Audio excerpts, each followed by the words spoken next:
Good morning everyone. Online class में आप सभी का स्वागत है। आज अपन सेमेस्टर फर्स्ट में mechanics and oscillation unit number first में चैप्टर नंबर 3 की स्टडी कर रहे थे। कोरियोलिस फोर्स अपन देख चुके थे, कोरियोलिस फोर्स के इफेक्ट क्या होते हैं वो देख चुके थे। आज अपना इस यूनिट का और इस चैप्टर का लास्ट टॉपिक है जो है फोकल्ड पेंडुलम। तो इसमें भी कोरियोलिस फोर्स का इफेक्ट ही देखा जाता है कि कोरियोलिस फोर्स होता है उसका इफेक्ट कैसे पड़ता है। तो अपने पास एक टॉपिक आता है फोकल्ड पेंडुलम, हिंदी में बोला जाता है फोकोलोलक और इसको इंग्लिश में बोलते हैं फोकल्ड पेंडुलम। अब ये फोकल्ड पेंडुलम होता क्या है? फोकल्ड पेंडुलम से ये मीनिंग होता है कि यदि मैं कहता हूँ कि जैसे आपने देखा होगा एक सिंपल पेंडुलम में क्या होता है कि एक दृढ़ इस टाइप का कोई दृढ़ आधार होता है, दृढ़ बेस होता है या रिजिड कोई बेस होता है। यहाँ से मैं कोई तार या किसी धागे से किसी गोले को लटका दूँ। सरल लोलक बनाने के लिए मैं क्या करता हूँ, कोई तार ले लूँ, कोई धागा ले लूँ और इसको यहाँ से ऐसे क्या कर दूँ, लगा दूँ, तो वो एक क्या कहलाता है, सिंपल पेंडुलम कहलाता है। कुछ ऐसा ही पेंडुलम है बट इसका नाम फोकल्ड पेंडुलम है। क्यों? क्योंकि इसमें कोरियोलिस फोर्स का इफेक्ट पड़ता है, अर्थ के रोटेशन की वजह से इसमें कुछ अलग से इफेक्ट आता है, तो वो अपन को देखना है। तो बात करते हैं अपन किसकी, फोकल्ड पेंडुलम की। तो फोकल्ड पेंडुलम में अपन ये देखते हैं कि जब भी अपने पास फोकल्ड पेंडुलम की बात करते हैं तो सबसे पहले तो ये फोकल्ड नाम कहाँ से लिया गया, तो एक साइंटिस्ट हुए थे जिसका नाम था फोको नामक वैज्ञानिक। तो देखो यह एक प्रकार का क्या एक सिंपल पेंडुलम ही होता है, ये कोई फोकल पेंडुलम है वो कोई अलग से नहीं है। ये क्या है होता है, अपने पास एक सिंपल पेंडुलम ही होता है, एक सरल लोलक होता है जिसका आविष्कार 1851 में फोको नामक वैज्ञानिक ने किया था। किसने किया था? 1851 में 1851 में किसने किया था? फोको नामक वैज्ञानिक ने। फिर अपन देखते हैं कि इसमें लगभग जो मास होता है, यानी जिसमें मैं नीचे सरल लोलक में या सिंपल पेंडुलम में जो मास होता है या जो गोला होता है वो मास कितना होता है, तो वो मैं कहता हूँ 28 kg बार का होता है। यानी इसका जो पेंडुलम बनाया जाता है उसमें जो मास यूज किया गया था या मास यूज किया जाता है वो 28 kg का होता है। और यदि आप सिंपल पेंडुलम देखते हो, यदि सिंपल पेंडुलम देखते हो तो सिंपल पेंडुलम में जो मास होता है वो कभी भी इतना हैवी मास नहीं होता, वो बिल्कुल लो मास होता है। हो सकता है वो 500 ग्राम का हो, 1 kg का हो, इससे भी कम हो सकता है। बट अपने पास फोकल पेंडुलम में यही एक थोड़ा सा चेंज है कि इसमें जो मास होता है वो काफ़ी हैवी होता है और कितना होता है, 28 kg बार का होता है। फिर इसमें कहता हूँ कि गोले को लगाने वाला जो तार या गोले को जो फ्रीडमली अपने पास बेस को लटकाए रखता है वो क्या होता है, तार। और उस तार की लंबाई कितनी होती है, 70 मीटर। उस तार की लंबाई कितनी होती है, 70 मीटर। इसके द्वारा इसको क्या किया जाता है, लटकाया जाता है। फिर मैं कहता हूँ कि जो किसी भी दिशा में स्वतंत्रता पूर्वक दोलन कर सकता है। अब मुझे पता है कि यदि कोई लोलक को मैं उत्तरी गोलार्ध में रख के उसको ऑसिलेट कराता हूँ तो उसमें क्या होगा, पृथ्वी का रोटेशन होगा। क्या होगा, पृथ्वी का रोटेशन होगा। और पृथ्वी का रोटेशन होगा तो उसमें जो कोरियोलिस फोर्स का इफेक्ट है वो उस पर पड़ेगा। तो यहाँ से अपन लिख सकते हैं, इसमें जो इम्पोर्टेंट चीज़ यही है कि सबसे पहले तो ये क्या है, एक सरल लोलक होता है। इसका आविष्कार किसने किया, तो इसका आविष्कार किया था 1851 में फोको नामक वैज्ञानिक ने किया था। इसमें जो मास होता है वो 28 kg का होता है और इसमें जो वायर होता है वो 70 मीटर का वायर होता है और ये फ्रीडमली क्या कर सकता है, ऑसिलेट कर सकता है। और इसका जो आवर्तकाल होता है वो कितना होता है, अपने पास 17 सेकेंड होता है। यानी जो टाइम पीरियड माना जाता है वो कितना होता है यहाँ पे, 17 सेकेंड। यानी मैं कह सकता हूँ कि आवर्तकाल का मीनिंग क्या होता है कि एक रोटेशन में या एक ऑसिलेशन में जो लगने वाला समय है वो कितना है, अपने पास 70 सेकेंड। तो यहाँ पे मैं कह सकता हूँ कि यहाँ पे एक सिंपल पेंडुलम है, जो एक फोकल पेंडुलम है वो सिंपल पेंडुलम है। तो यहाँ लिखा हुआ है, this is a type of simple pendulum which was invented by a scientist name Foucault in 1851। In this a sphere weight about 28 kg का कोई स्फीयर लिया गया है and suspended by very long 70 metres wire which can oscillate freely in any direction and is time period is 70 second. तो ये चीज़ अपन को ध्यान में रखनी है। फिर अपन ने लिखा है कि पृथ्वी के घूर्णन के कारण इस पर कोरियोलिस बल लगता है। पृथ्वी के घूर्णन के कारण इस पर कोरियोलिस बल लगता है। तो अपन ये स्टडी पहले ही कर चुके हैं कि यदि अर्थ के ऊपर कोई सा भी पार्टिकल आप ऊपर फेंकते हो, नीचे फेंकते हो, नदी होती है, चक्रवात होता है, उसमें कोरियोलिस फोर्स का इफेक्ट आता है। तो इसमें भी क्या होगा अपने पास कि यदि मैं इसको उत्तरी गोलार्ध में या नॉर्थ हेमिस्फीयर में रख के उसको ऑसिलेट करवाता हूँ तो इस पर भी क्या होगा, कोरियोलिस फोर्स का इफेक्ट आएगा। तो मैं लिख सकता हूँ कि पृथ्वी के घूर्णन के कारण इस पर कोरियोलिस बल कार्य करता है और इसकी सहायता से पृथ्वी के घूर्णन का क्या होता है, कोणीय वेग ज्ञात किया जा सकता है। यानी इसकी एंगुलर वेलोसिटी के बेस पे क्या ज्ञात किया जा सकता है, कोणीय वेग ज्ञात कर सकते हैं।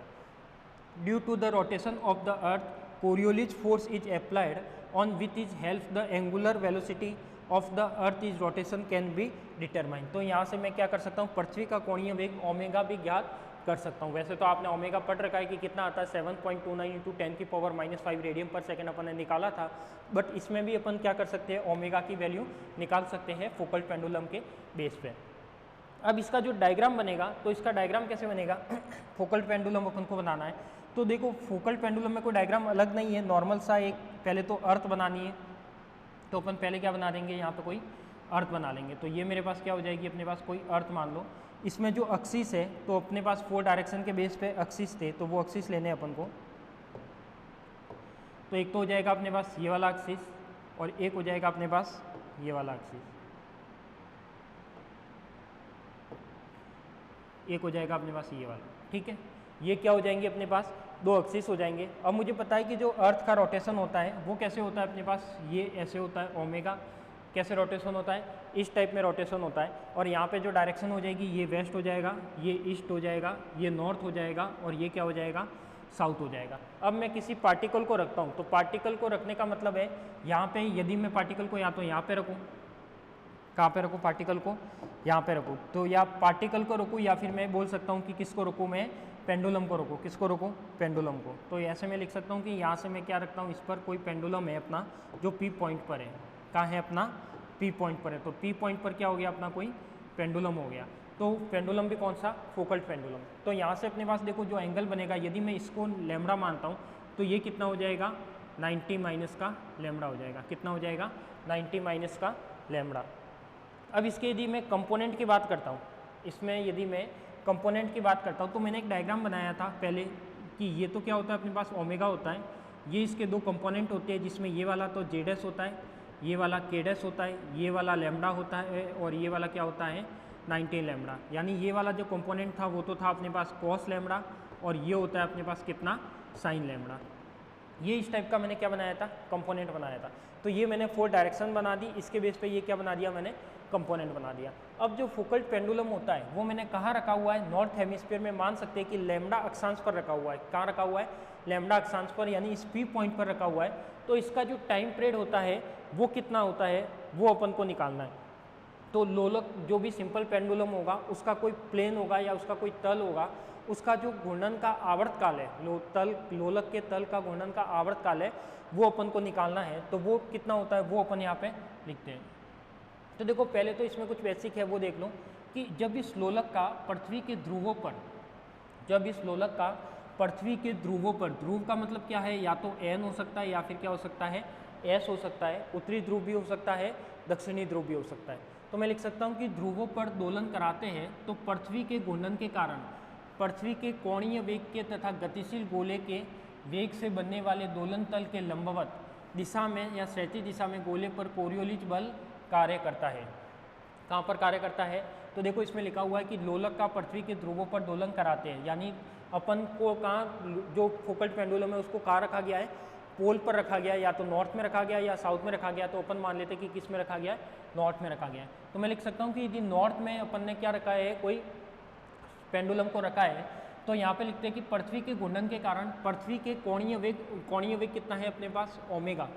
पृथ्वी का कोणीय वेग, एंगुलर वेलोसिटी कितनी है, ओमेगा, तथा गतिशील गोले के वेग, गतिशील गोले का वेग यानी ये है अपने पास वी डैश, से बनने वाले दोलन तल के लंबवत। तो मुझे पता है कि जो कोरियोलिस फोर्स वर्कआउट करता है वो कैसे करता है, फॉर्मूला पढ़ रखा है, F C is equal to minus का 2m ओमेगा इंटू क्या होता है, वी डैश। तो जो ओमेगा और वी डैश है, इसका जो परपेंडिकुलर डायरेक्शन होगी वही क्या होगी, कोरियोलिस फोर्स की डायरेक्शन को बताएगा।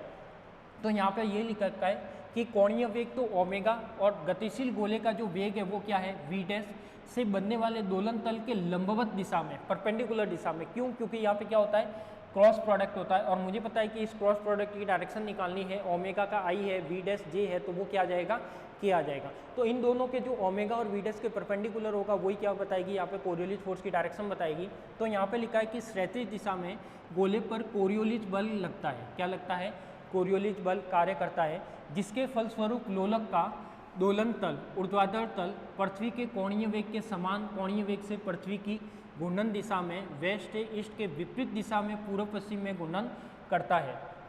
मुझे पता है कि यहाँ पे जो पृथ्वी की डायरेक्शन होती है वो क्या ले रखी है अपन ने, घूर्णन दिशा क्या ले रखी है, वेस्ट से ईस्ट ले रखी है। तो इसके ऑपोजिट डायरेक्शन में जो लोलक होगा उसकी डायरेक्शन होगी पूर्व से पश्चिम। तो मैं लिख सकता हूँ कि यहाँ पे क्या, लोलक का दोलन तल ऊर्ध्वाधर तल पृथ्वी के कोणीय वेग के समान, पृथ्वी के कोणीय वेग यानी ओमेगा के समान कोणीय वेग से पृथ्वी की घूर्णन दिशा में, पृथ्वी की घूर्णन दिशा ईस्ट से वेस्ट भी हो सकती है या वेस्ट से ईस्ट हो सकती है। तो मैं लिख सकता हूँ कि विपरीत दिशा में पूर्व पश्चिम में घूर्णन करता है। तो यानी जो अर्थ रोटेट करेगा, अर्थ रोटेट करेगी उसके ऑपोजिट डायरेक्शन में वो क्या होगा, पेंडुलम क्या करेगा, रोटेट करेगा, या पेंडुलम की डायरेक्शन होगी, या पेंडुलम क्या करेगा, ऑसिलेट करेगा तथा एक निश्चित समय के पश्चात पुनः प्रारंभिक स्थिति में आ जाता है। तो मुझे पता है कि जब कोई वो सिंपल पेंडुलम जैसा पेंडुलम है जिसका नाम फोकल्ट पेंडुलम है, तो कुछ टाइम बाद वो अपनी इनिशियल केस में वापस आ ही जाएगा। When this pendulum is made to oscillate on the poles of the earth, oscillate करने के लिए कहाँ पर रखना, उसको पोल्स पे रखना है। Then due to the rotation of the earth, the Coriolis force is exerted on the sphere in the perpendicular direction of horizontal direction to the oscillate plane formed by the angular velocity and the earth and the velocity of the moving sphere as a result of which the pendulum rotates. तो यहाँ पे वही चीज़ लिखी हुई है कि Coriolis force की जो डायरेक्शन होती है वो ओमेगा और वी डैश के परपेंडिकुलर हॉरिजॉन्टल डायरेक्शन में होगी। The oscillates plane vertical plane rotates in the direction of opposite east west to the earth is rotation direction west to east with an angular velocity. तो यहाँ पे ये बताया गया है कि कोरियोलिस फोर्स की डायरेक्शन क्या होती है, जो अर्थ के रोटेशन के क्या होगी, ऑपोजिट होगी। क्या होगी, अर्थ के रोटेशन के ऑपोजिट होगी। तो मैं लिख सकता हूँ कि angular velocity of the earth and after a certain time comes back to initial position. कुछ टाइम बाद वो कहाँ आ जाता है, वापस इनिशियल पोजीशन में आ जाता है। अब इसके फॉर्मूले की बात करते हैं कि यदि इसका मुझे टाइम पीरियड निकालना हो, लोलक के तल का आवर्तकाल निकालना हो, या फिर क्या निकालना हो, घूर्णन का दोलन के तल का, इसको मैं लिख सकता हूँ दोलन के तल का घूर्णन का आवर्तकाल।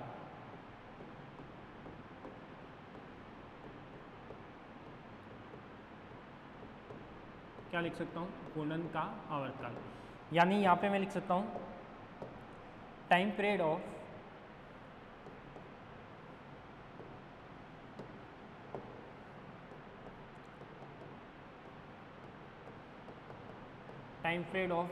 पेंडुलम या रोटेशन पेंडुलम ऑफ प्लेन भी लिख सकते हो। तो यहाँ पे मुझे पता है कि इसका जो फॉर्मूला आता है वो क्या आता है, T इज इक्वल टू क्या आता है अपने पास, T is equal to 2 pi upon में आता है ओमेगा साइन लैम्डा। ये फॉर्मूला आता है कि जो फोकल पेंडुलम होता है उसका जो टाइम पीरियड होता है वो इतना होता है, T is equal to 2 pi upon में ओमेगा साइन लैम्डा। अब मुझे पता है कि यदि मैं अर्थ की बात करता हूँ तो अर्थ के लिए जो ओमेगा होता है, अर्थ के लिए या पृथ्वी के लिए जो ओमेगा होता है वो कितना होता है, 2 पाई अपॉन में T होता है। तो सभी को पता है कि अर्थ के लिए जो एंगुलर वेलोसिटी होती है, यानी पृथ्वी के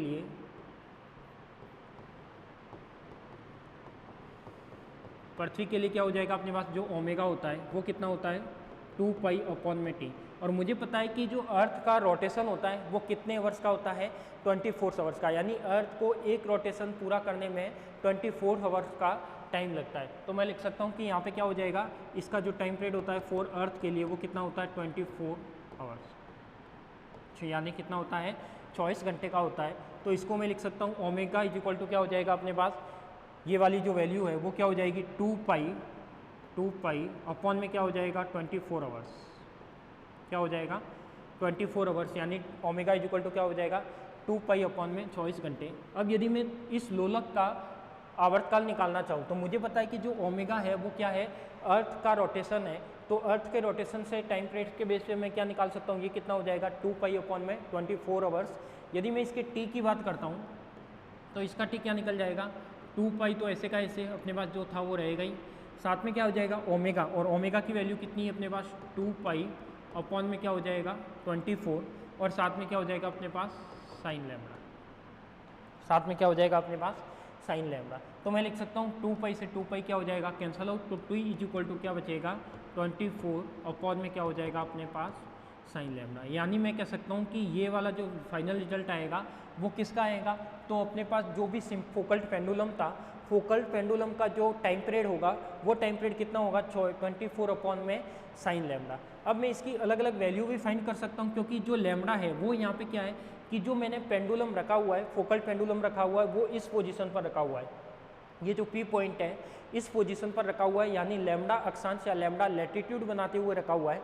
तो अब मुझे क्या करना है यहाँ पे कि जो t is equal to 24 upon में साइन लैम्डा आएगा, क्या आ जाएगा अपने पास, t is equal to 24 upon में साइन लैम्डा। तो इसको मैं यदि स्पेशल केस लगाता हूँ तो जिसमें ये साइन लैम्डा है, लैम्डा यहाँ पे क्या बताता है, एक तरीके से अक्षांश बताता है या लैटिट्यूड बताता है, और यदि लैम्डा अक्षांश है तो इस लैम्डा की वैल्यू चेंज भी हो सकती है। तो यदि चेंज करके कैसे कर सकते हैं, तो फर्स्ट केस लेते हैं। तो इसका ये फाइनल जो फॉर्मूला है वो आपको याद रखना है कि t इज इक्वल टू 2 पाई अपन में ओमेगा साइन लैम्डा होता है, ओमेगा अर्थ के लिए 2 पाई बाई टी होता है और t अर्थ का 24 आवर्स होता है। तो यहाँ से अपने पास जो t आ जाएगा वो क्या आ जाएगा 24 अपॉन में कितना आ जाएगा, साइन लैम्डा आ जाएगा। क्लियर। फिर अपन एक एक केस लेते हैं। तो फर्स्ट केस ले रखा है, यदि लोलक को भूमध्य रेखा पर रख दिया जाए, यदि लोलक को भूमध्य रेखा पर रख दिया जाए तो उसका आवर्तकाल अनंत होगा। अब कैसे अनंत होगा, तो अभी अपन ने फॉर्मूला निकाला कि t इज इक्वल टू क्या आया अपने पास 24 अपॉन में क्या आया अपने पास साइन लैम्डा। अब ये कह रहा है कि पेंडुलम को कहाँ ले जाना है, इक्वेटर पे ले जाना है, यानी भूमध्य रेखा पे ले जाना है। और भूमध्य रेखा कहाँ होती है, तो मुझे पता है कि इसका यदि मैं डायग्राम बनाऊँ तो इसकी भूमध्य रेखा कहाँ होगी, तो मुझे पता है कि ये वाला जो डायग्राम होता है ये अपना क्या थी, अर्थ थी। यहाँ पे अपने पास ये डायरेक्शन थी, ये इसकी क्या थी, डायरेक्शन थी। तो ये मैंने कह दिया कि ये इसकी डायरेक्शन थी, ये था। अब वो कह रहा है कि जो पार्टिकल अपन ने P पर रखा था, जो पार्टिकल अपन ने P पर रखा था, तो मुझे पता है कि पार्टिकल को जो मैं P पर रखता हूँ तो ये वाला जो केस था वो यहाँ पे था। ठीक है, ये तो अपने पास जो फॉर्मूला निकाला लैम्डा अक्षांश पर वो था, तो उसके लिए तो कितना आया t इक्वल टू 24 अपॉन में साइन लैम्डा, और ये भी कितने में आएगा, एक तरीके से आवर्स में आएगा। ये भी किस में हो जाएगा अपने पास, आवर्स में। इसकी यूनिट क्या होगी, घंटे में ही होगी। तो मैं लिख सकता हूँ कि अब ये जो पेंडुलम है पहले P पॉइंट पर रखा था तो उसका टाइम पीरियड इतना आया था। इस पेंडुलम को जो लैम्डा अक्षांश था वो क्या कर दे, जीरो कर दे, यानी ये P पॉइंट को इधर ले जाओ, ये जो अपने पास वेस्ट और ईस्ट वाली लाइन है इधर ले जाओ, यानी ये P पार्टिकल कहाँ शिफ्ट हो रहा है, इस वाली लाइन पे शिफ्ट हो रहा है, जो अपने पास ये एक्स अक्ष के अकॉर्डिंग दिख रही है। तो मैं कह सकता हूँ कि यहाँ पर यदि ये पार्टिकल यहाँ पे आता है तो इसका लैम्डा कितना हो जाएगा, जीरो हो जाएगा। कितना हो जाएगा, जीरो। तो मुझे पता है कि यदि लैम्डा की वैल्यू क्या हो गई अपने पास, जीरो हो गई, लैम्डा की वैल्यू जीरो हो गई, तो t इज इक्वल टू कितना हो जाएगा 24 अपॉन में कितना हो जाएगा साइन जीरो, और मुझे पता है कि साइन जीरो क्या होता है 24 अपॉन में जीरो, और इज इक्वल टू क्या हो जाएगा इन्फानाइट, यानी टाइम पीरियड कितना हो जाएगा इन्फानाइट। क्या हो जाएगा, टाइम पीरियड इन्फानाइट। अब टाइम पीरियड इन्फानाइट, इसका फिजिकल मीनिंग क्या निकालें।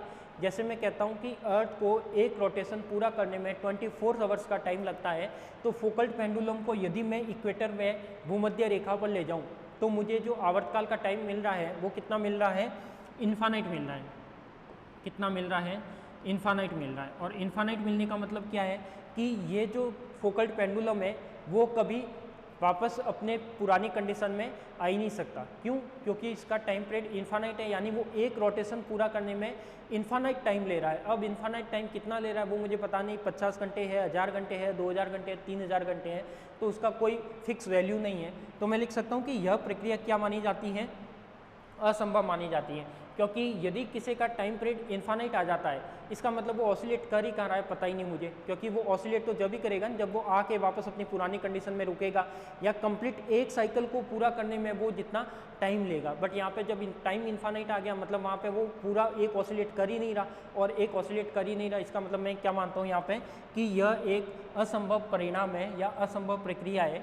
यदि लोलक का घूर्णन प्रारंभ करता है तो वह पुनः अपनी प्रारंभिक स्थिति में नहीं आता है, पुनः अपनी प्रारंभिक स्थिति में नहीं आता है। वो कहाँ से मुझे पता लगता है, इस t is equal to infinite से पता लगता है। तो यहाँ से मुझे पता लगा कि जब भी अपने पास पेंडुलम को भूमध्य रेखा पर ले जाया जाए तो उसका आवर्तकाल, उसका टाइम पीरियड इन्फानाइट होता है। तो यहाँ पे लिखा है कि if the pendulum is placed on the equator its time period will be infinite, और यदि टाइम पीरियड इन्फानाइट है तो जो इसका रिजल्ट है वो रिजल्ट इम्पॉसिबल माना जाएगा, और उसका जो पेंडुलम स्टार्ट तो हो जाएगा, पेंडुलम रोटेट करना स्टार्ट तो माना जाएगा, बट वो वापस अपनी पुरानी कंडीशन में नहीं आएगा, यानी इनिशियल स्टेट में आना पॉसिबल नहीं है, क्योंकि उसका टाइम पीरियड कितना बता रहा है, वो इन्फानाइट बता बता रहा है। तो एक केस तो ये हो जाएगा। केस नंबर सेकंड की बात करते हैं। केस नंबर सेकंड क्या कह रहा है कि यदि लोलक को ध्रुवीय बिंदु पर ले जाए, ध्रुवीय बिंदु का मतलब है या तो उसको मैं नॉर्थ पोल पे ले जाऊं या साउथ पोल पे ले जाऊं, तो क्या इफेक्ट आता है।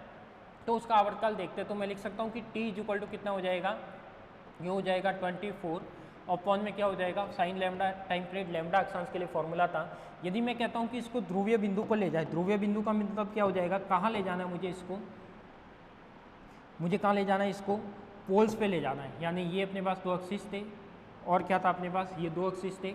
पार्टिकल कहाँ पर रखा हुआ था, ये पी पार्टिकल यहाँ पर लैम्डा अक्षांश पर रखा हुआ था, इसका अक्षांश कितना था लैम्डा। अब ये जो पी पार्टिकल है उसको मैं यहाँ पे ला रहा हूँ। अब ये जो पी पार्टिकल है पहले मैं इसको भूमध्य रेखा यानी इक्वेटर पे ले गया था, अब मैं कहाँ ला रहा हूँ इसको, पोल्स पे ला रहा हूँ। कौन से पोल्स पर, नॉर्थ पोल पर। यदि मैं इसको नॉर्थ पोल पर ले आता हूँ तो लैम्डा इज इक्वल टू कितना 90, यानी ये लैम्डा यहाँ पे शिफ्ट हो जाएगा। तो मैं कह सकता हूँ कि यहाँ पर अपना लैम्डा कितना हो जाएगा 90 डिग्री। और मुझे पता है कि साइन लैम्डा के 90 कितना होता है, तो 24 अपॉन में कितना हो जाएगा अपने पास साइन 90 डिग्री। और साइन 90 डिग्री की वैल्यू क्या होती है, सभी को पता है साइन 90 डिग्री कितना होता है 1 होता है। तो ये क्या हो जाएगा t is equal to 24, t is equal to 24।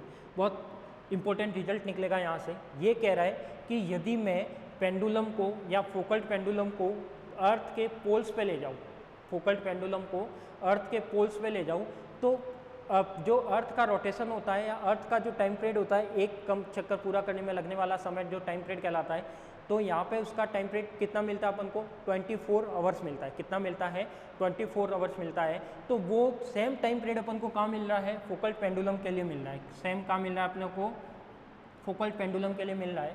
तो मैं लिख सकता हूँ कि यहाँ पे यदि मैं फोकल्ड पेंडुलम को यदि नॉर्थ पोल या साउथ पोल पे ले जाऊँगा तो वहाँ पे अपने पास क्या होगा, उसका आवर्तकाल क्या होगा, अर्थ के आवर्तकाल के इक्वल होगा। यानी time period of earth and time period of Foucault pendulum क्या होगा, इक्वल होगा। दोनों की वैल्यू क्या आएगी, 24 आवर्स आएगी। तो मैं लिख सकता हूँ कि पृथ्वी का आवर्तकाल और लोलक का आवर्तकाल एक समान होता है, इक्वल होता है। तो इसका तल परिवर्तित नहीं होता। यानी इसमें मैं कह सकता हूँ कि अर्थ का टाइम पीरियड और फोकल्ड पेंडुलम का टाइम पीरियड एक जैसा है। इसका मतलब इसमें कोरिलेटिव फोर्स का इफेक्ट पॉसिबल नहीं है, क्योंकि दोनों का टाइम पीरियड क्या आ रहा है, इक्वल आ रहा है। यानी मैं कह सकता हूँ कि अर्थ के साथ साथ ही वो भी क्या कर रहा है, एक रोटेशन कंडीशन में है। तो यहाँ पे लिखा है कि since the earth is time period and the pendulum and time period are the same, the plane does not the change. तो मैं लिख सकता हूँ कि इसका जो भी प्लेन होता है वो कोई भी चेंज नहीं होता, वो सेम टू सेम वैल्यू देता है। क्लियर। फिर अपन बात करते हैं केस नंबर 3 की।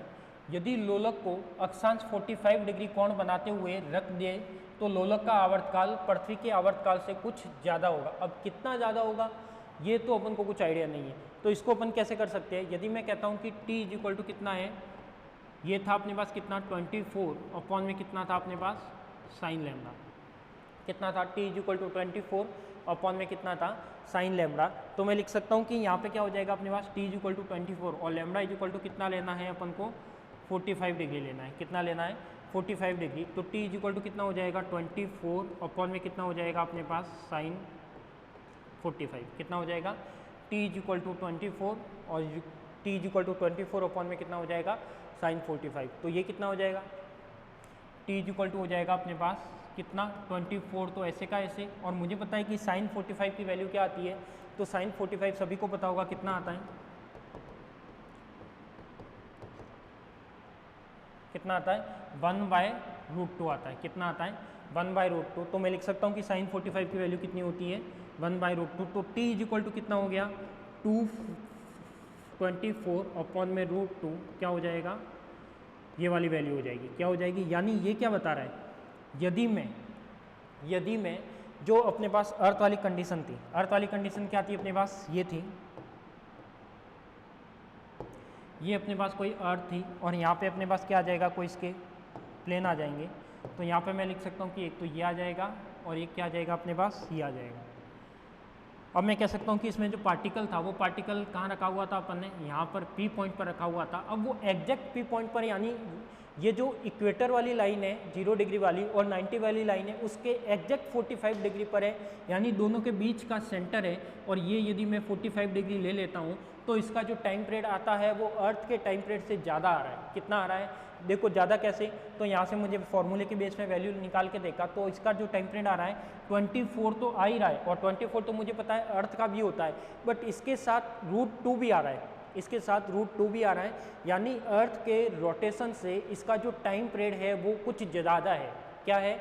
क्योंकि 24 से √2 का मल्टीपल हो रहा है, तो मैं लिख सकता हूँ कि यहाँ पे जो टाइम पीरियड आ रहा है किसका, अर्थ का, अर्थ के टाइम पीरियड से ये √2 क्या होगा, कुछ ज़्यादा होगा। और यदि कुछ ज़्यादा है तो मैं कह सकता हूँ कि किसकी वजह से ज़्यादा है, किसकी वजह से ज़्यादा है, कोरियोलिस फोर्स की वजह से। किसकी वजह से ज़्यादा है, कोरियोलिस फोर्स की वजह से। तो इससे पहले वाले केस में देखा था t = 24 आ रहा था, इसका मतलब अर्थ का रोटेशन और फोकल पेंडुलम का रोटेशन एक जैसा था। यहाँ पे अपने पास क्या आ रहा है, अर्थ का रोटेशन तो है 24 आवर्स, और फोकल पेंडुलम का रोटेशन यदि लैटिट्यूड 45 हो तो वहाँ पर आता है 24 साथ में √2। तो मैं लिख सकता हूँ कि यहाँ पे क्या होगा कि रख दे तो लोलक का जो आवर्तकाल है पृथ्वी के आवर्तकाल से कुछ ज़्यादा होगा। तो मैं लिख सकता हूँ कि time period of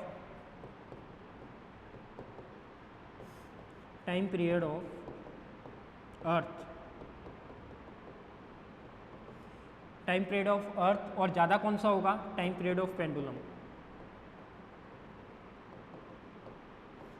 time period of pendulum. ठीक है, तो मैं लिख सकता हूँ कि यहाँ पे अर्थ का टाइम पीरियड है वो फोकल पेंडुलम से क्या है, कम है, या फिर मैं कह सकता हूँ कि अपने पास जो फोकल पेंडुलम का टाइम पीरियड है वो अर्थ के टाइम पीरियड से ज़्यादा है। कितना ज़्यादा है, तो यहाँ से आपको दिख रहा है कि √2 ज़्यादा है। कितना ज़्यादा है, √2 ज़्यादा है। √2 की वैल्यू है वो आप यदि मल्टीप्लाई करके रखोगे तो उसका टाइम पीरियड क्या हो जाता है, चेंज हो जाता है। तो ये अपने पास था एक फोकल पेंडुलम, ये अपने पास क्या था, फोकल पेंडुलम। तो ये अपने ने फोकल पेंडुलम में तीनों केस देखे, और इस फोकल पेंडुलम में अपन ने देखा कि कैसे कोरियोलिस फोर्स का इफेक्ट आता है। तो कोरियोलिस फोर्स का इफेक्ट आपको दिख ही रहा है कि यदि लैम्बडा = 90 पे ले जाता हूँ तो उसकी वैल्यू t = इन्फानाइट हो जाता है। और यदि मैंने बोला है कि पेंडुलम को यदि इक्वेटर पे रखा, भूमध्य रेखा पर रखा, और पार्टिकल में क्या हुआ, भूमध्य रेखा पर रखने के बाद भी उसका टाइम पीरियड कितना आया, इन्फानाइट आया। तो मैं इन तीनों केस को यदि कहीं पर एक साथ लिखता हूँ तो देखो अपने पास जो टाइम पीरियड का फॉर्मूला आया वो फॉर्मूला क्या आया, वो आया अपने पास क्या, वो फॉर्मूला आया था अपने पास t ये अपने पास आया t = 24 अपॉन में कितना आया अपने पास, साइन लैम्बडा, और क्या था इसकी यूनिट, आवर्स थी। ये फॉर्मूला आया था। अब यहाँ पे अपन ने तीनों केस लिए कि यदि इसको मैं फर्स्ट केस में कहाँ ले गया, लैम्बडा = 0 डिग्री पर ले गया, यानी कहाँ ले गया, इक्वेटर पर ले गया। कहाँ ले गया, इक्वेटर पर ले गया, यानी कहाँ ले गया, भूमध्य रेखा पर। कहाँ ले गया, भूमध्य रेखा पर। और भूमध्य रेखा पर इसका जो टाइम पीरियड देखा वो कितना आया, t = इन्फानाइट आया। मतलब ये वाला केस ही पॉसिबल नहीं है क्योंकि वो ऑसिलेट ही नहीं कर रहा, या ऑसिलेट करेगा तो उसका टाइम पीरियड इतना मिल रहा है कि वो वापस अपनी पुरानी कंडीशन में आ ही नहीं सकता। तो और पेंडुलम है, इसका मतलब तो वो इनिशियल कंडीशन या पुरानी कंडीशन में आना चाहिए। तो मैं लिख सकता हूँ कि यहाँ पर t = कितना हो जाएगा, इन्फानाइट। एक केस ये था। सेकेंड केस अपन ने देखा कि लैम्बडा = कितना हो जाता है, 90 हो जाता है, यानी इसको मैं कहाँ ले जाता हूँ, पोल पर। पोल पर भी कहाँ, उत्तरी ध्रुव में। कहाँ ले जाता हूँ, पोल पर, उत्तरी ध्रुव में। तो मैं लिख सकता हूँ कि इसका जो टाइम पीरियड आएगा वो कितना आएगा, 24 आवर्स आएगा। तो यहाँ पे मैं लिख सकता हूँ कि अर्थ का टाइम पीरियड और फोकल पेंडुलम का टाइम पीरियड क्या होगा, इक्वल होगा। और केस नंबर जो थर्ड लिया है वो लिया अपन ने लैम्बडा = 45 लैटिट्यूड पर। तो यहाँ पे अपन लिख सकते हैं कि ये क्या होगा, एक तरीके से एंगल 45 है, यानी पोल और भूमध्य रेखा के एग्जैक्ट बीच में है। क्या है, पोल्स और भूमध्य रेखा के, यानी पोल और इक्वेटर के एग्जैक्ट बीच में है 45 डिग्री पर। तो इसका जो टाइम पीरियड मिल रहा है वो कितना मिल रहा है, 24 √2 मिल रहा है। 24 क्या मिल रहा है, √2 मिल रहा है। और ये भी किस में मिलेगा, घंटे में मिलेगा। तो ये तीनों केस है। अब तीनों केस में आपके पास क्वेश्चन बन सकते हैं कि लैम्बडा = इतने डिग्री एंगल पर इसका जो टाइम पीरियड होता है वो अर्थ के रोटेशन से कम होगा, लेस देन होगा, ग्रेटर देन होगा, इक्वल होगा। तो ये ऑब्जेक्टिव क्वेश्चन कई बार कंपटीशन एग्जाम में पूछा गया है इन तीनों केस से, कि अपने पास कई बार चाहे फर्स्ट ग्रेड का दे दो, सेकंड ग्रेड का दे दो, या आपने कोई और भी एग्जाम दिए हो जिसमें ये वाला टॉपिक हो कोरियोलिस फोर्स वाला, तो उसमें कई बार ये क्वेश्चन पूछे गए हैं कि लैम्बडा = 0 होने पर क्या होगा, लैम्बडा = 90 होने पर क्या होगा, लैम्बडा = 45 डिग्री होने पर इसमें क्या क्या चेंज आएगा। तो ये अपन ने देखा कि इसमें क्या क्या चेंज आता है। तो यहाँ से अपने पास क्या हो जाएगा, ये कोरियोलिस फोर्स के बेस पे अपना कंप्लीट कंसेप्ट हो जाएगा।